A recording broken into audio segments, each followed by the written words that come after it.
Hi guys, for today's video is tuturuan ko kayo kung paano ayusin yung dulo ng barina na hindi na mabuksan. Katulad nito guys, hindi na siya mabuksan. Matigas na siya guys, papakita ko sa inyo. So pinaklas ko nga pala ito sa aking barina. Hindi na siya guys mabuksan. Matigas na. Nagalaw siya guys, pero ano lang, slight lang. Kahit siya ganito ko, kahit pihitin siya, hindi siya guys natatanggal. So, nakapik siya guys. Sobrang tigas siya guys.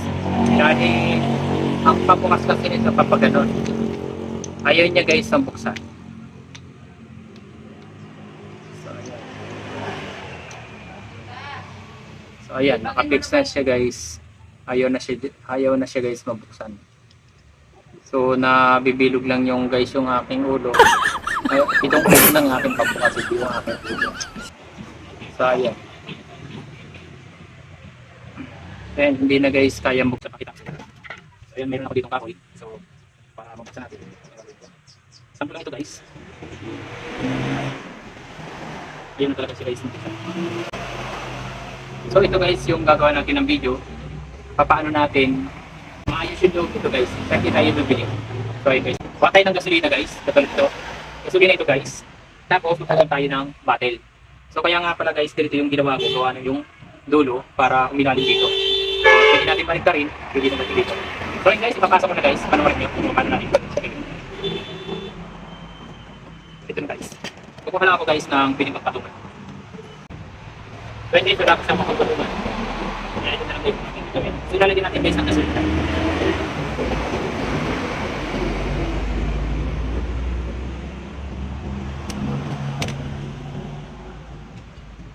So kapag ganito na guys, katulad yan, yan. So ilapad natin ang konti para guys yung mga dumi dun sa loob. Kalimitan nito guys, nasisira ito ay gawa ng pagbubutas natin sa simento. Yung mga simento guys ay pumapasok dun sa loob at yun yung bumabara. Kaya siya guys, ang hirap na niyang buksan. So kahit naman guys, maayos na naman yung ganito natin, talagang nag-lock lang siya guys. Gawa na ginamit ko siya guys na pambutas sa simento. Mahina kasi ito guys kapag ginagamit natin sa simento, madali siyang masira. Kasi nababarahan yung ating, yung mga butas niya dito napapasok ng dumi o simento na siya bumabara sa loob. So ayun guys. Batatan muna natin guys, malito pagdulog lang natin, para guys yung mga dumi sa loob ay mawala.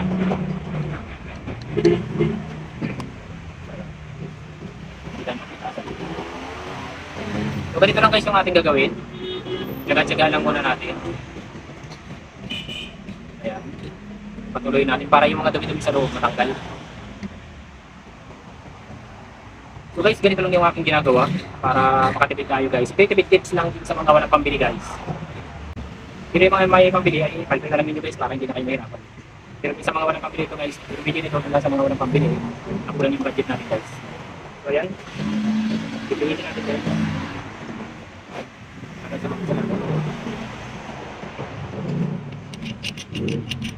Ayan. Kapag pinipihit ko siya, nagkalak. Hindi siya guys nadiretso.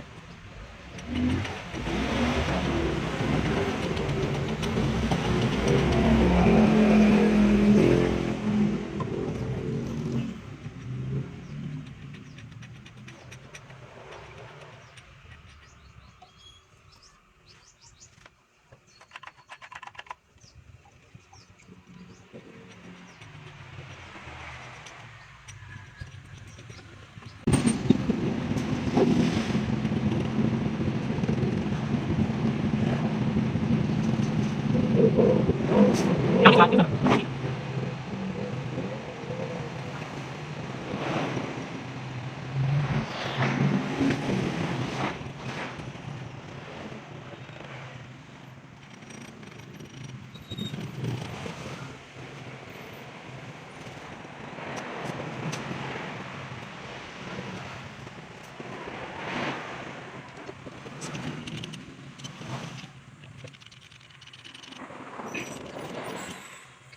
Yan.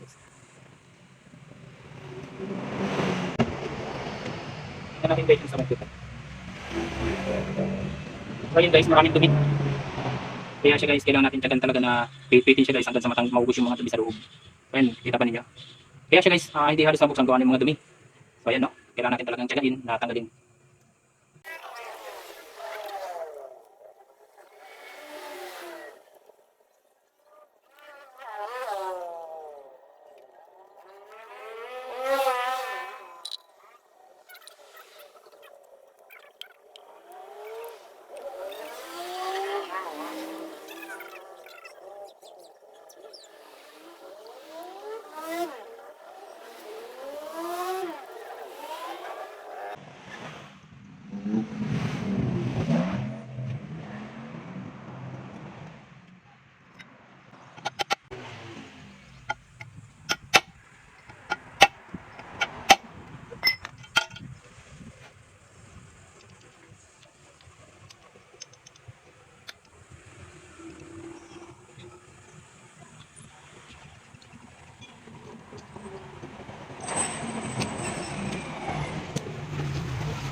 Yun na guys.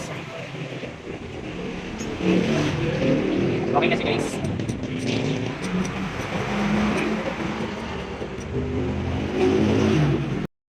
So ayan guys, kinabit ko na. Hindi ko na nga alam pala na ipakita sa inyo. Ito yung ginawa ko kanina na ayaw mabuksan. So ayan guys, sasalpakan natin ng malaking talim. Ayan o, diba? Nakatipid tayo. O, diba?